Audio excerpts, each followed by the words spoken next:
Hi, welcome to another episode of Geek Lunch Me. I'm your host Chris, as usual, bringing you all the latest news and reviews from the world of geek and film and TV and comics and toys and whatever, video games and anything else that I care to mention. Um, what's been going on this week? So we had big trailer drop this week for Hawkeye, the Disney Plus series, obviously set in the Marvel Cinematic Universe, coming to Disney Plus November the 24th. 8 episodes in total we're getting, take us through to the new year, right over Christmas, which is fitting because as the trailer shows, and I will of course pop a link in the description below, as always, so you can check them out if you haven't already. It's set at Christmas. Fantastic. Wasn't expecting it. A very lot of Christmas theme all the way through it. We've got Jeremy Renner as Clint Barton. We've also got Hailee Steinfeld as Kate Bishop, his apprentice by the looks of things. I haven't actually read the comics, I must admit, but I know from reading that she becomes the next Hawkeye in the comics, I believe, and sort of they do the sort of younger wave of Avengers coming through. We also got Florence Pugh. Anyone that's seen Black Widow will know that she is going to play a role in this as Yelena, with the from the post-credit scene. Slight spoiler: Val turns up from who we previously saw in Falcon and Winter Soldier, at Natasha's grave, and Yelena is there, and she basically gives Yelena a next target. She now presumably is still in the assassination business, and it is, of course, Hawkeye himself. So, yeah, absolutely looks great. Hawkeye's always been that Avenger that everyone sort of bags on as being, the worst one, not great powers, and he's a guy with a bow and arrow, essentially. It seems obviously they're trying to make him into more of a character of his own, much more fun. Jeremy Renner's a great actor; he's good in the Mission Impossible movies. So yeah, and one of my favourite things is that it shows Rogers the musical, a musical all about Captain America himself.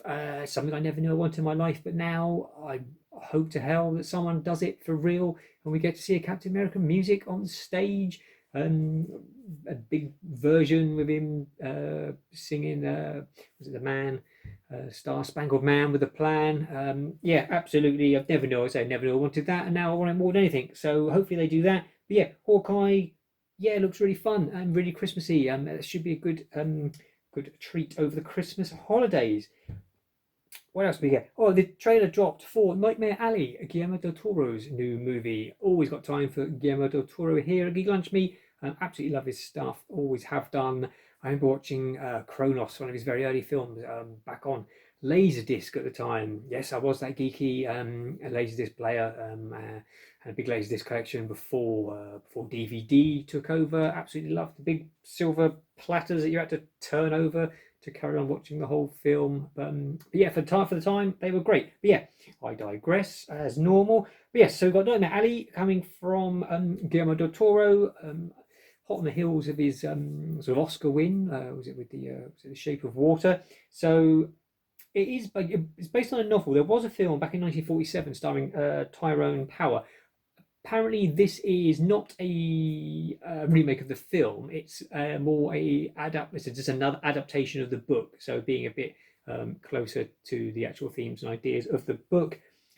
Del Toro's put together a huge cast: Bradley Cooper, Kate Blanchett, Willem Dafoe, Mary Steenburgen, Rooney Mara, Tony Collette, Tim Blake Nelson, and of course, because it is a Del Toro film, Ron Perlman putting in an appearance as well. It's set in a carnival. There's a sort of scam going on with some mentalists fleecing people out of their money. So the imagery, as I say, check out the trailer in the link below. The imagery is what you'd expect from Del Toro. All of his works, probably Pan's Labyrinth being the best looking one, but even things like Hellboy adaptations, what you're going to get from Del Toro. Always a beautiful looking, dark, creepy movies.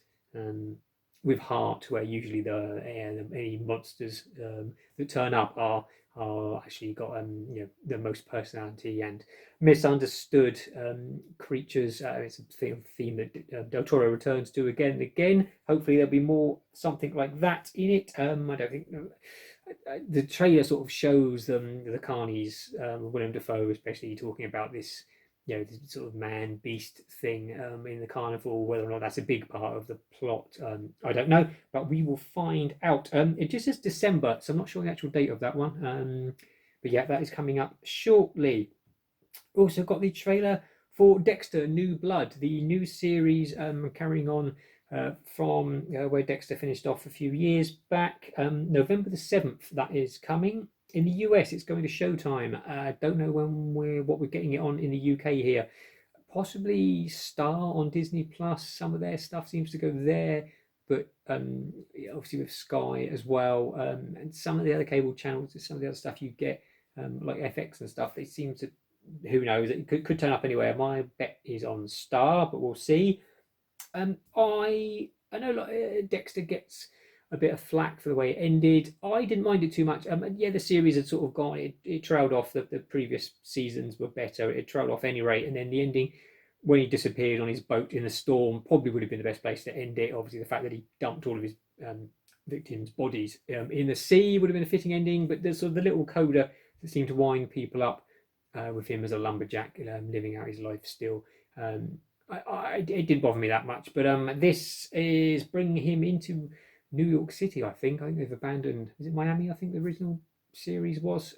He's going to be in the city, presumably still doing his thing of killing serial killers. It looks like his sister is taking on the role of where he had visions of his dead father. Talking to him all the time. It looks like his sister Deb, who died in the end of the last season. It looks like she's there's shots of her in the trailer. It looks like she's going to be his the dark passenger, wherever he's got inside him. She'll be talking to him as well. So yeah, that's I say November the 7th in the US. Hopefully, someone's bound to pick that up over here. So we will see in the UK. What else? Just some news on Indiana Jones 5. This week, about 40 to 50 people, it's been reported on the crew went down with the norovirus. I don't think it was COVID. I think it was actually the sort of winter vomiting bug, which is not pleasant at all. Yeah, that's this. Don't want to talk about cursed productions, but that went down. Apparently, not the major cast and crew weren't affected, but that obviously hasn't helped matters. Obviously, there's been Harrison Ford's shoulder injury, which has delayed things. At any rate, also James Mangold, the director, he always tweets up. People keep tweeting him. Oh, it's quite strange. Keep doing. When are we expecting the trailer? He seems to get that tweet a lot. He has basically said not anytime soon, which isn't surprising really. We've only just had the trailer for Spider-Man, like No Way Home. And that's coming out in December. I mean, Indy doesn't come out till next summer, so I would be highly surprised if we get anything more than a teaser trailer. Probably after Christmas, I would have thought. But someone also tweeted and asked him if he knew what the title of the film was, if they'd made that decision yet, and he said no, they have not, and that is and said so it can't be leaked. So therefore, he hasn't picked a title yet. So yeah, it can't be leaked on the internet. So yeah, all the sort of titles we've heard, I think I said before, was it The Empire of Evil was the one that came out, which didn't really sound right. I would have thought, as this is Harrison Ford's swan song as Indy, it would be something related to that. But I mean, The Last Crusade was the perfect swan song, was the perfect title for that ending of the trilogy before the fourth film come along years later. But yeah, to me, I expect it will be something along those lines, alluding to the fact that this is the actual Indiana Jones's final outing.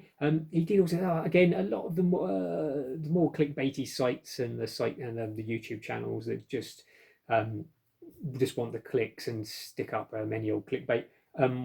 This rumor surfaced again this week, just because Phoebe Waller-Bridge is in the movie, that this week they decided that she is actually taking over the role of Indiana Jones, not just in future movies, but more or less that Harrison Ford was incredibly annoyed that he was being dumped as Indiana Jones like in this movie, and that she had taken over. Which again, someone addressed with Mangold on Twitter, and he just said, look, just don't believe all the clickbaity bullshit that you read.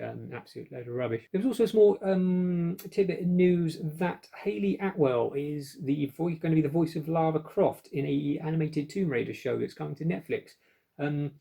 I don't recall this show being announced, but apparently it was announced back in January, so I must have missed that.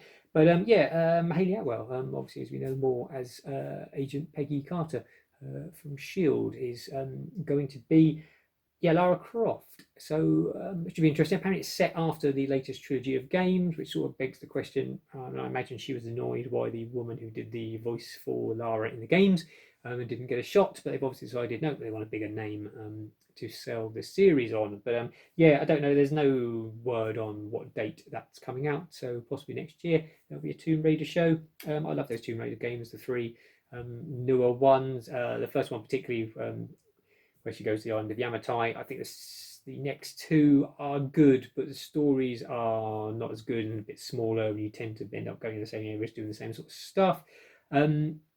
But yeah, and the film, which the trailer showed like all its best bits, where they sort of matched it up to the first game, and I thought, no, this is looking really good. Unfortunately, the film then did not live up to that. And lastly, some really good news. It was announced that Netflix is doing a series of Grendel, the comic book by Matt Wagner.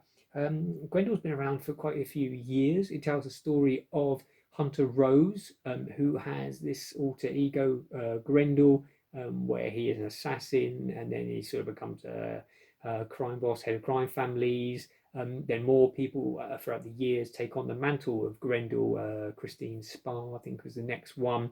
And then it sort of goes then further into the future. The series I sort of started reading was this Grendel War Child.